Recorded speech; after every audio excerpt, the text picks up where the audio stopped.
저가 매수를 맨날 하라고 외치는 TV에 나오시는 전문가들 분들이 꽤 많을 거예요. 저는 개인적으로 그런 분들이 서서히 없어지고 사라질 때쯤에 모아가는 시점이 되지 않을까 생각을 합니다. 안녕하세요. 전업투자자 주덕입니다. 요즘 시황이 좀 난리가 아니죠. 많은 분들이 일희일비를 많이 할 수 있는 그런 상황이라고 생각을 합니다. 그 이유 중에 하나가 나스닥 같은 경우에 다들 아시겠지만 FOMC 이후에 한 3% 이상 급등을 했다가 그 다음날 다시 그걸 다 뱉어내는 흐름이 나왔어요. 한 5% 정도 하락이 나왔고, 물론 장중에 마이너스 6%까지 빠졌습니다. 거의 전저점 부분까지 빠지는 흐름이 나왔고, 일단 이런 흐름이 나왔다는 거는 일단 어떻게 해석을 해야 되냐, 일단 이슈를 떠나서 뭐 여러 가지 이슈가 있겠죠. 물가 상승에 대해서 계속 장기적으로 보고 있고, 그리고 이제 국채 금리의 가파른 상승, 그리고 아직도 끝나지 않는 전쟁 리스크, 그리고 중국 봉쇄 등등 여러 가지 악재가 계속 있습니다. 또 러시아의 핵 발사 시뮬레이션을 했다는, 핵전쟁 시뮬레이션을 돌렸다는 뭐 그런 얘기도 나오면서 노이즈가 많고 복잡한 상황인 것 같아요. 그런데 차트의 흐름만 봤을 때는 확실히 좋지 않은 흐름은 맞다. 왜냐? 그 이유에 대해서 말씀을 드리자면은 간단합니다. 여러분들, 제가 여러 번 말씀드릴 때 일시적으로 저점을 뚫고 올라가는 경우, 그런 경우 뭐라 그러죠? 예를 들면은 이게 주식 차트로도 보통 많이 보는데, 전저점을 이탈을 시키고 그리고 나서 바로 빠르게 이렇게 회복하는 경우, 그런 경우에는 오히려 이거를 어떻게 설명을 했죠? 개미털기에 가깝다, 좀 이렇게 설명을 드린 적이 여러 번 있습니다. 일부러 저점을 뚫고 저항대를 이탈시키면서 개미들의 손절을 유도하고 알고리즘상의 손절을 유도한 이후에 다시 매수세가 유입이 되는, 그 이후에 이렇게 좋은 흐름이 나올 확률이 꽤 있다.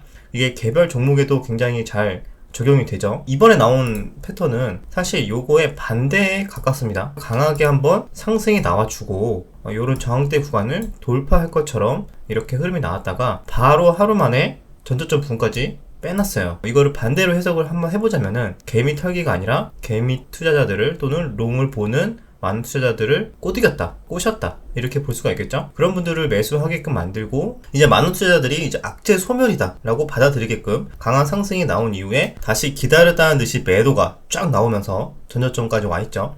거의 이런 패턴은 상당히 높은 확률로 일단은 그 이후에도 좋은 흐름이 안 나올 확률이 높습니다. 조금 좋게 나와봐야 박스권의 흐름이 나올 수는 있겠지만, 반등이 나오더라도 다시 맞고 떨어지는, 계속 그러면서 저점을 낮추고 있고 고점도 낮추는 우하향이라고 보시면 되겠죠. 요렇게 일단은 우하향으로 좀 봐야 될 것 같습니다. 여기서 반등이 나오더라도 다시 이렇게 빠질 수 있는 가능성도 있기 때문에 당분간은 계속 박스권 또는 우하향 추세를 염두하고 좀 대응을 해야 되지 않을까. 긴급 점검 차원에서 사실상 좀 오래 지속됐죠. 올해는 사실 계속 이렇게 지속됐다고 보시면 됩니다. 1월달부터 계속 현재까지 5월달까지 계속 우하향 추세를 유지하고 있다. 비록 3월달 중순 넘어서는 반짝 상승이 있었지만 그때 말고는 계속 우하향 바뀐 건 없습니다. 그동안 많이 풀려놨던 유동성을 회수해 가면서, 게다가 이제 인플레이션이 나오니까 당연히 이렇게 증시가 빠지게 되죠. 왜냐면 인플레이션 때문에 우리 미국이 맨날 쓰던 그 필살기가 뭐죠? 좀만 안 좋아지고 증시 빠지면 돈 풀기가 나오잖아요. 이거를 불만을 가진 나라들 많을 거예요. 그 중에 하나가 둘이죠. 러시아랑 중국이 굉장히 불만을 많이 가졌을 겁니다. 뭐만 힘들면 자기네들은 기축통화니까 마치 치트키 쓰는 것처럼 그냥 달러만 찍어내서 주변국들을 힘들게 만드는 그런 전략을 많이 썼습니다. 달러를 계속 찍어내면은 그 찍어낸 달러로 계속 주변국들의 생산품들을 그냥 마구 사들이는 그런 구조가 되기 때문에, 미국의 채권을 굉장히 많이 산 중국의 입장에서도 계속 달러를 찍어내면은 부채의 정도가 점점 좀 감소하는 효과가 있거든요. 여기에 대해서는 이제 경제학적으로 들어가기 때문에 좀 복잡해지니까 간단하게 말씀드리자면은, 그냥 미국이 기축통화국이고 패권국이죠. 그래서 그냥 뭐만 분리하면은 달러를 찍어내서 걔네들은 위기를 항상 쉽게 해결을 해왔습니다. 근데 그런 거에 대한 후폭풍이, 부작용이 있겠죠? 그럼 부작용이 미국 혼자 짊어지면은 괜찮은데 사실 전 세계가 같이 짊어지게 됩니다. 신흥국일수록 더욱더 힘들게 짊어지게 되겠죠. 그래서 그런 거를 제가 봤을 때는 미국이 계속 달러를 찍어내는 행동을 하지 못하게끔 지금 중국이 이렇게 좀 무리하게 봉쇄하는 이유도 그 내막에 이런 정치적인 이유가 있다고 생각을 합니다. 러시아의 전쟁 이슈도 그렇고, 결국에는 미국 너네가 뭐만 하면은 달러를 이렇게 무한대로 찍어내는데, 그거의 일환으로 물론 코인도 비트코인도 나왔지만 그걸로도 지금 안 되니까, 너네 만약에 이렇게 인플레이션까지 굉장히 심각해졌는데도 불구하고 계속 달러를 찍어낼 수 있을까? 너 지금 달러 많이 찍어낸 거 빨리 걷어들여라, 그만 찍어내라, 이런 정치적인 의도도 없지 않아 있을 거라고 생각을 해요. 그래서 러시아가 우크라이나를 침공을 하면서 곡물, 식량에 대한 가격을 올려놓고, 그 다음에 중국은 코로나라는 명분을 가지고 무리하게 봉쇄를 일으킵니다. 상하이부터 베이징까지 무리하게 다 봉쇄를 하고 있어요. 그러면서 중간재를 수출하는 중국이 이렇게 봉쇄를 하면서 멈추니까 공장이 멈춘 거죠. 세계의 공장이. 그러니까 전방위적으로 대부분 식량뿐만 아니라 러시아가 식량의 급등을 일으켰다면은 중국은 전반적인 모든 상품의 인플레이션, 원재료, 원자재의 인플레이션을 조금 일으키고 있다. 러시아랑 같이 이렇게 하고 있는 거죠. 물론 중국과 러시아의 이런 행동에는 본인들도 사실 많은 피해를 입습니다. 그럼에도 불구하고 어떻게 보면은 나중에 궁극적으로 얻으려고 하는 게 있겠죠. 뭐 정치적인 권력이라든가 나중에 얻으려고 하는 게 있었기 때문에 지금 이런 행동을 하고 있지 않나. 달러를 더 이상 찍어내지 못하게 인플레이션 공격을 하고 있는, 물론 저의 내피셜이 포함이 되어 있지만 충분히 이런 의도가 있을 수 있다고 생각을 합니다. 지금 이렇게 지수가 하락하는 거에 대해서 반전이 나오려면은 전쟁이 마무리가 돼야 되고요. 중국의 봉쇄가 얼른 완화가 돼야 됩니다.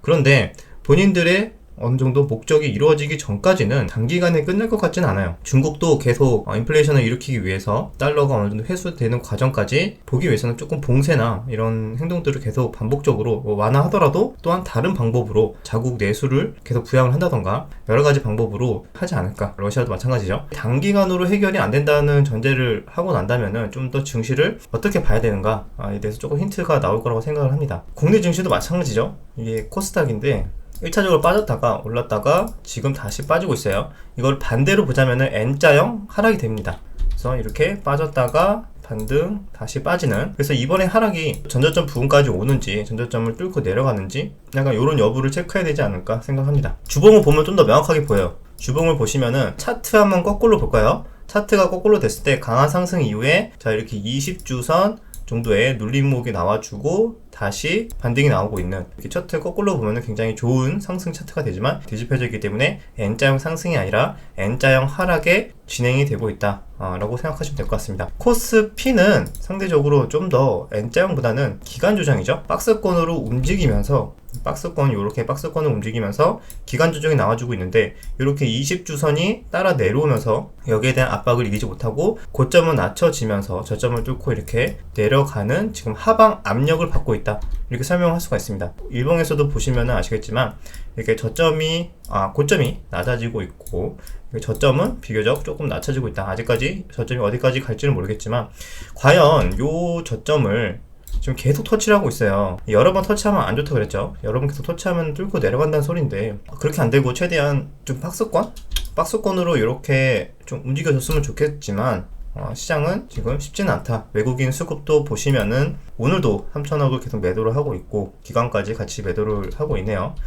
그래서 외국인, 기관 전부 다 지금 매도를 하고 있다. 양시장 매도, 그 다음에 선물도 매도를 하고 있는 그런 상황이라고 보시면 될 것 같습니다. 시황은 쉽지 않다. 자, 그런데 많은 종목들이 대부분 힘들어하지만 보통은 기술주 위주로 좀 많이 빠지고 있고, 그럼에도 불구하고 조금 강한 섹터들이 있긴 하죠. 뭐 여러 가지 섹터들 중에서도 오늘 같은 경우에도 뭐 이런 종목들, 이런 대한전선 같은 종목들이 원전 관련해서 올라가는 종목도 있고, 이렇게 이루어는 또 5G로 이번 좋은 수급이 또 들어왔죠. 이렇게 들어온 종목이 있어요. 우진도 원전으로 들어오는 종목들도 있습니다. 자, 이렇게 여러가지 산발적으로 들어오는 테마나 종목들은 계속 존재는 하겠지만 전반적으로 좀 완전히 단타 트레이딩이 좀 맞는 시장이고, 좀 스윙이나 중장기 투자를 모아가는 전략은 굉장히 힘든 시장이다. 저가 매수를 맨날 하라고 외치는 TV에 나오시는 분들이나 전문가들 분들이 꽤 많을 거예요. 저는 개인적으로 그런 분들이 서서히 없어지고 사라질 때쯤에 좀 우리는 시장을 모아가는 시점이 되지 않을까 생각을 합니다. 뭐 떨어질 때마다 계속 매수해라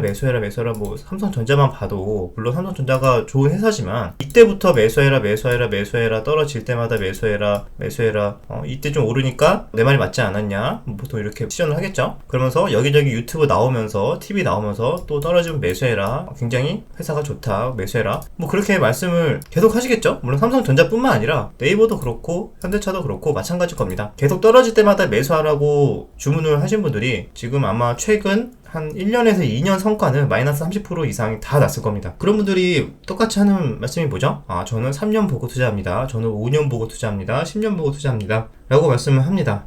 그거는 어떻게 보면 책임 회피에 가까워요. 나는 3년 본다고 했으니까 그 전에 뭐 마이너스 50%가 나든 30%가 나든 그건 중요한 게 아니다. 일단 3년 기다리고 봐라. 근데 정말 3년 기다렸는데 더 빠지거나 계속 횡보하고 있거나 답이 없다. 그때는 이제 그런 분들이 이제 TV에 안 나오고 있겠죠. 안 나오거나 연락이 안 될 겁니다. 그래서 그냥 조용히 지내거나 그렇게 하는 경우가 많습니다. 아니면은 그때서야 그때 했던 얘기를 쏙 집어넣고 뭐 다른 종목들 열심히 또 저가 매수하라고 얘기를 하고 다니겠죠. 계속 이렇게 떨어질 때마다 저가 매수하라는 분들, 나는 무조건 장기로 보니까 그때까지는 나에게 책임이 없고 그냥 편안하게 떨어질 때마다 매수하면 된다. 왜? 주식은 역사적으로 그냥 계속 우상향해왔으니까 그런 거 신경 쓰지 않는 겁니다. 그냥 어디가 나와서 그냥 계속 매수 외치기만 하고 하다 보면은 나중에 언젠가 오른다. 그래서 여러분들 여러가지 경제 팁이나 이런 유튜브도 본인의 기준을 잡고 내용들을 가볍게 걸러서 들으시면 좋을 것 같아요. 물론 제 유튜브도 마찬가지죠. 이런 정보들을 개인의 생각에 맞게 걸러 들으면서 객관적으로 이런 의견들이 지금 많아지고 있다. 좀 판단하는 하나의 수단으로 좀 활용을 하시면 되지, 어떤 분이 나와서 지금 절호의 기회다, 저가 매수해라 해가지고 거기를 그대로 믿고 영혼을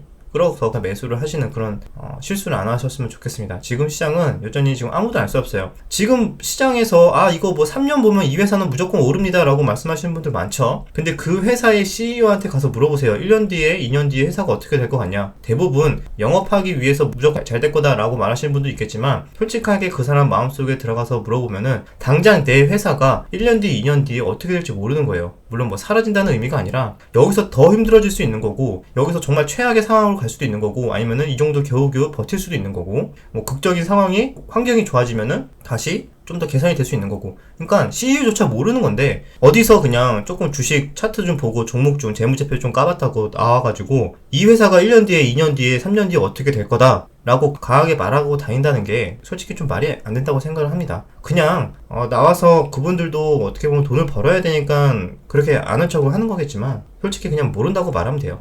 모른다 그러고, 저 같은 트레이더들이나 시황이 변하면은 거기에 맞게 대응을 하는 거고, 단기적으로 예측은 하겠지만 저도 전반적으로 올해 하반기에 당장 어떻게 될 거냐 모르죠. 모른다고 말하는 게 맞습니다. 근데 거기다 대고 무조건 뭐 이렇게 됩니다, 지금부터 매수해야 하면은 올라가죠, 긴 말 하지 않겠습니다. 답답한 마음에. 왜냐면은 주변에 이런 얘기 듣고 무슨 TV 뭐 어디 무슨 TV 보고 그냥 계속 매수했다가 완전 작살이 나가지고 힘들어하시는 분들이 몇 번 계셔가지고 저도 살짝 욱하는 마음에 이런 말씀을 좀 드렸습니다. 그런 분들이야 당연히 나와서 모른다고 말할 거면은 나올 이유가 없겠죠.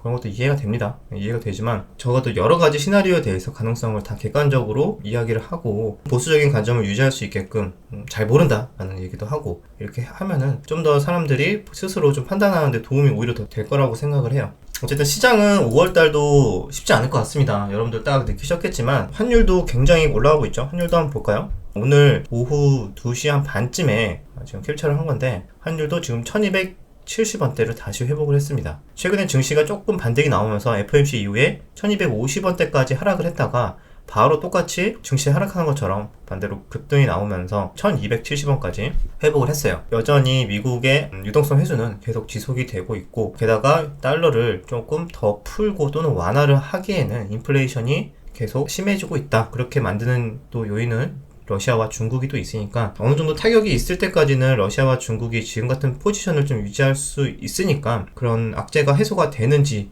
그 정도만 간단하게 뉴스를 좀 체크를 하면서, 만약에 해소가 되지 않는다면은 여전히 보수적인 관점, 짧은 트레이딩 관점으로만 대응을 해야 되지 않을까 라고 생각합니다. 시장을 보면서 살짝 흥분을 해서 뭐 이런저런 말씀을 드렸는데, 제가 개인적인 생각 가볍게 말씀을 드렸다고 생각을 합니다. 너무 그렇게 불편하게 들으시지 않으셨으면 좋겠어요. 그냥 저도 하나의 개인 투자자로서 답답한 마음을, 또 주변에서 들리는 답답해 하시는 분들이 워낙 또 지인 중에도 있다 보니까 거기에 또 살짝 감정이입이 돼서 좀 말씀을 드려봤습니다. 자, 여기까지 내용을 마무리하고, 이렇게 시장이 안 좋음에도 불구하고 또 매매할 종목들이 그래도 나오곤 있습니다. 네, 나오곤 있으니까 다시 정리해 드리는 시간을 이제 일요일날 저녁에 다시 업로드 해드리도록 하겠습니다. 자, 여기까지 내용이 유익하셨다면 구독과 좋아요, 댓글 부탁드리도록 하겠습니다. 그럼 다음 영상에서 뵙겠습니다.